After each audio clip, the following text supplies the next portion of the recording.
Friends, welcome back. Today we're going to do The New Defenders, issue number 132 by Marvel Comics. It's been a long time that I have read a New Defenders. I got Dutch editions also with the story, but it's been, I don't know, it feels like 1,000 years that I've read this comic. So let's dive in because this is a fun one. So we start. It's not the best quality. I mean, I have some damage here and okay, then moving on. So we see this guy in the desert. His name is Ephraim Soles, and he is a thief and a scavenger, and he is on the verge of dying, and he sees this, piece of metal with growth on it, and he wants to eat. Little did he know that this was a remnant of a gamma bomb.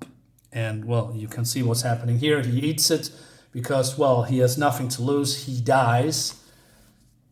And then he is alive again. And then we move to New Mexico, where Warren Worthington III, also known as the Angel, has some kind of a mountaintop mansion. And they are the headquarters of the New Defenders. I like that. And there's a reason for that because normally we see only superheroes in big cities, fighting, monsters, supervillains, evil, whatever. And now they are more like a secluded, headquarters completely somewhere else in another area. And it really suits the story. It feels very claustrophobic, but I'm going to explain that a little bit later. So who we have here? We have Moondragon, we have the real Valkyrie, or basically a Valkyrie. We have the Gargoyle, and we have Bobby Drake, and we have this character called Cloud. Now, who is Cloud? Cloud is, I'm not going really into details, but Cloud is a sentient nebula. But this young girl doesn't know that she is. This is a long story.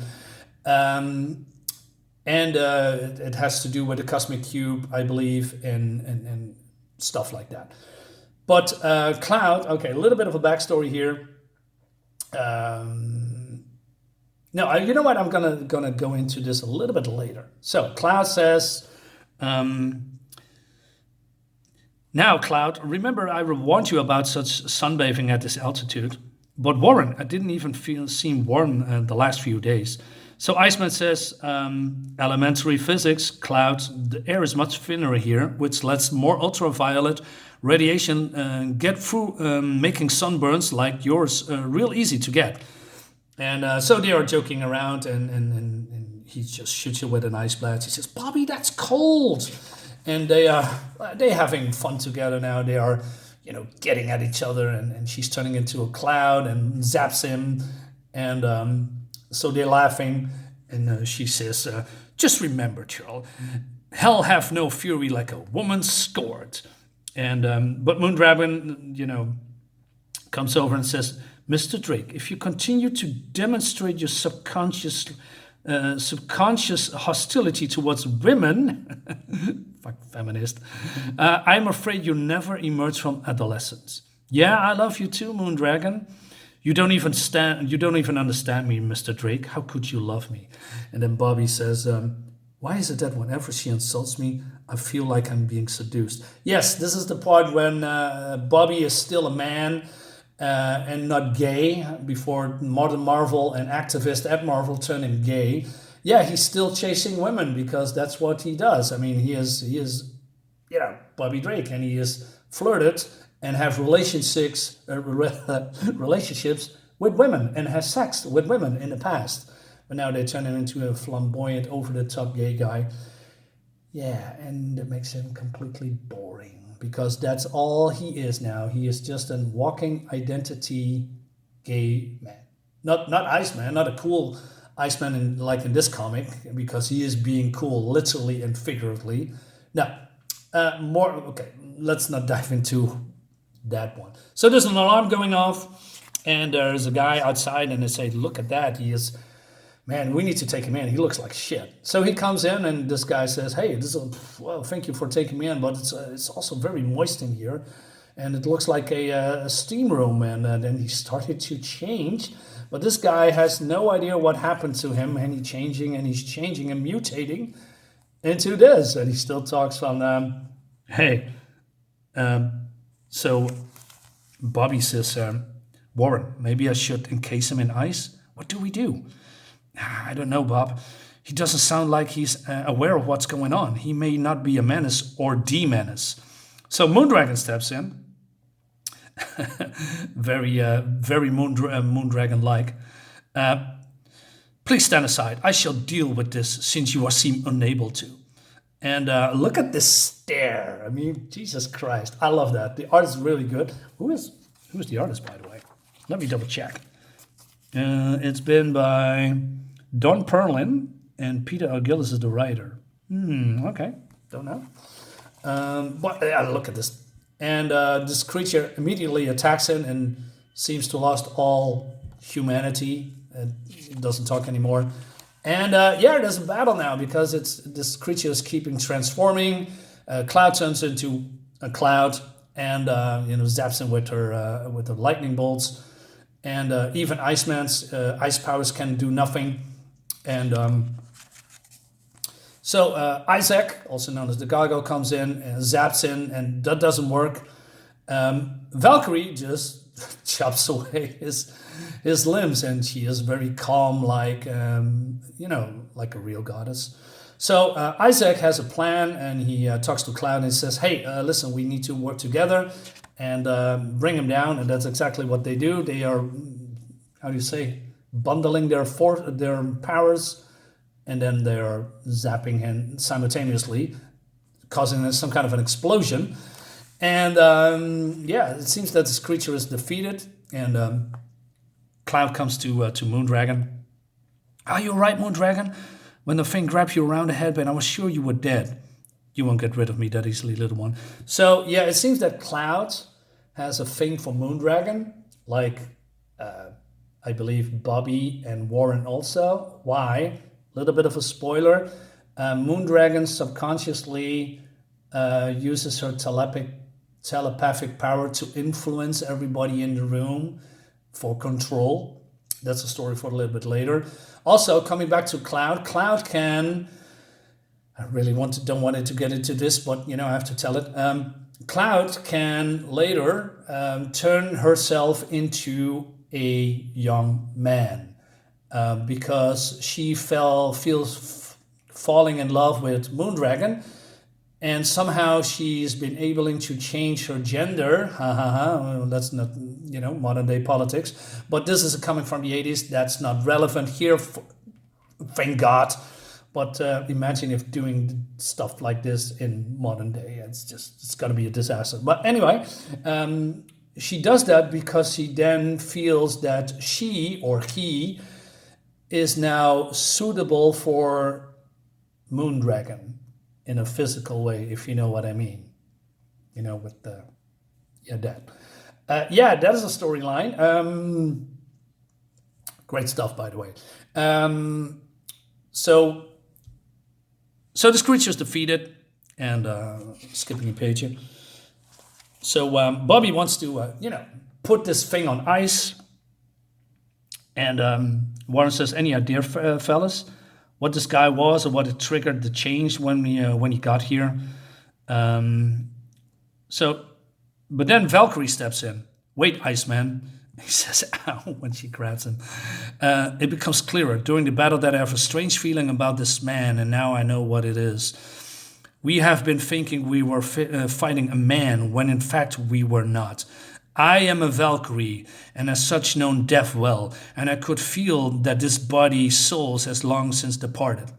But he spoke to us well," and she says, I'm gonna prove what she is saying is true. So she's cutting into his flesh, and then Flowers comes out, and he says, "Oh, look at this, it's beautiful. This is nuts." And she says, "But you're right, Val, this guy probably didn't have any human organ left in his own body."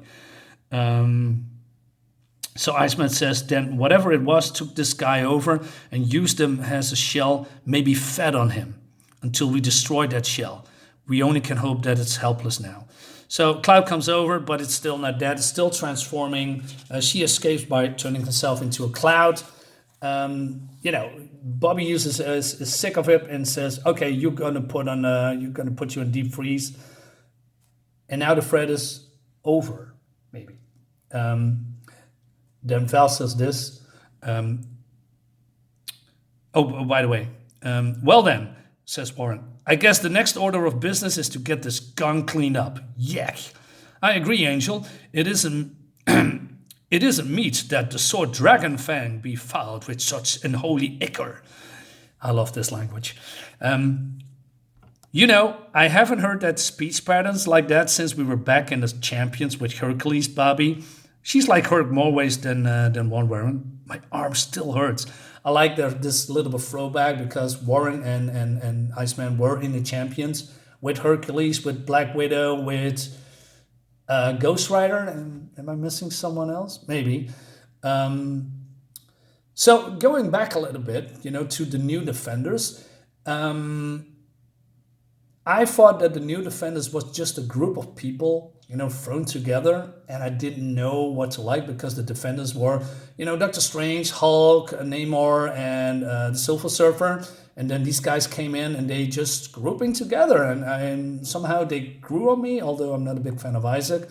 But besides that, yeah, it's just fun to read this kind of stuff, although they are just people, just like the Champions, being thrown together that probably do not belong in a group together, I think.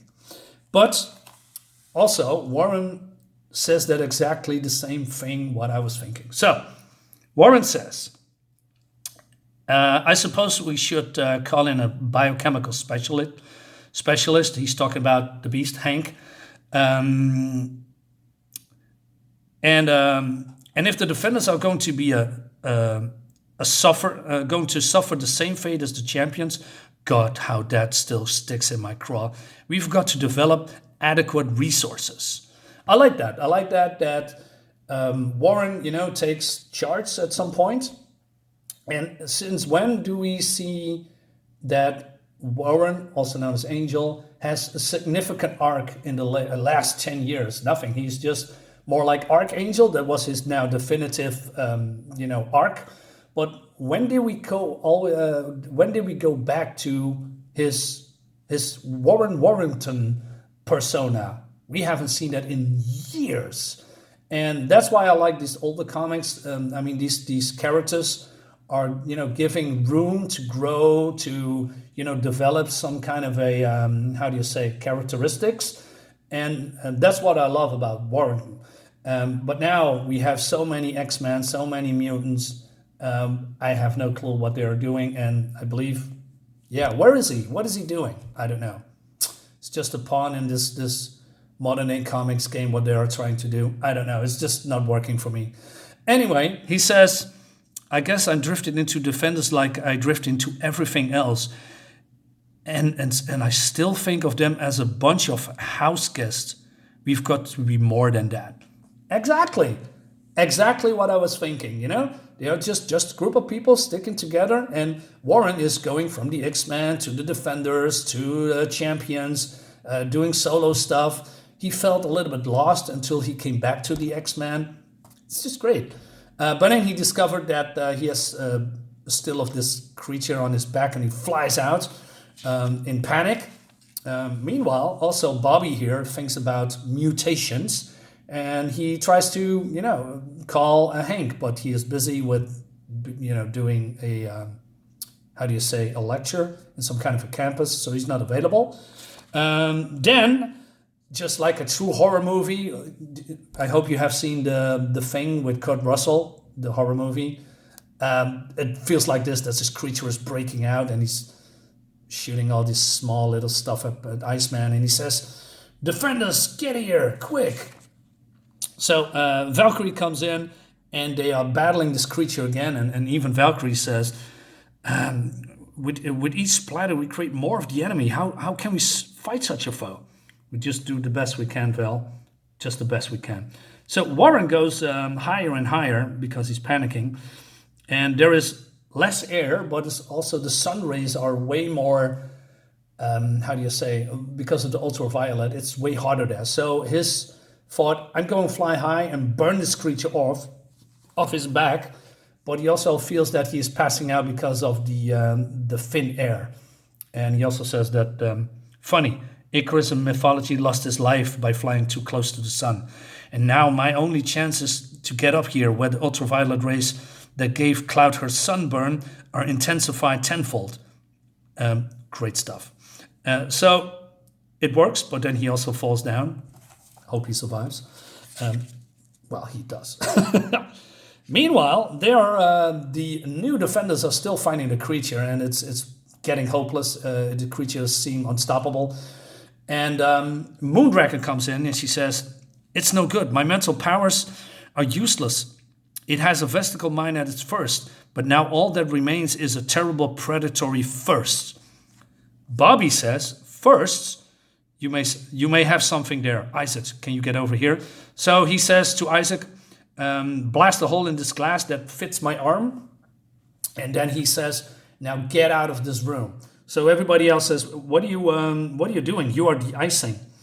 And he says, but you will be alone with all that thing. Don't argue. As long as we got the stuff confined to this chamber, it'll work.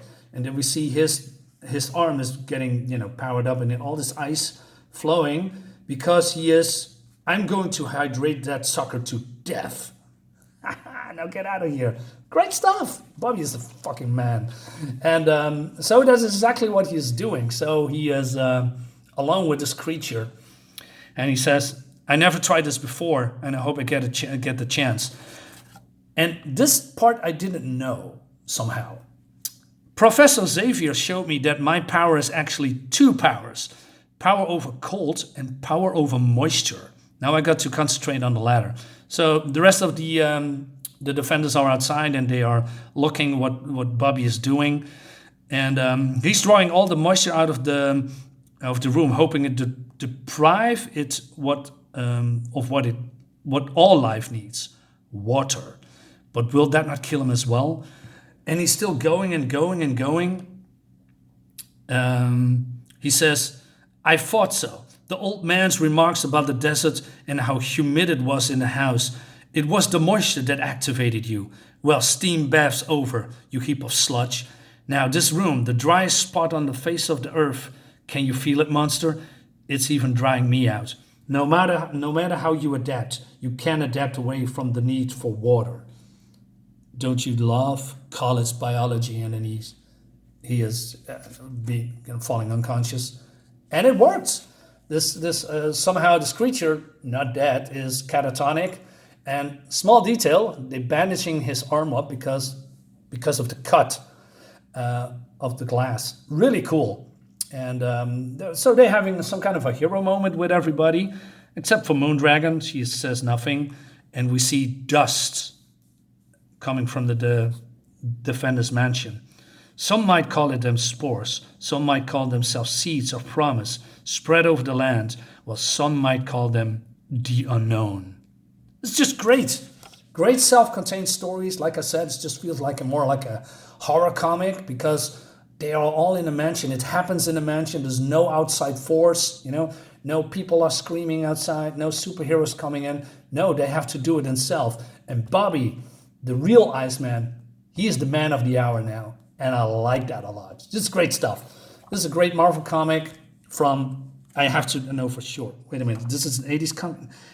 1984. I said it again. I said it now and I said it again. Old school comics, 90s and 80s comics, even mid-2000s are the best. But comics are not, in my opinion. Guys, thank you so much for watching. See you later. Bye-bye.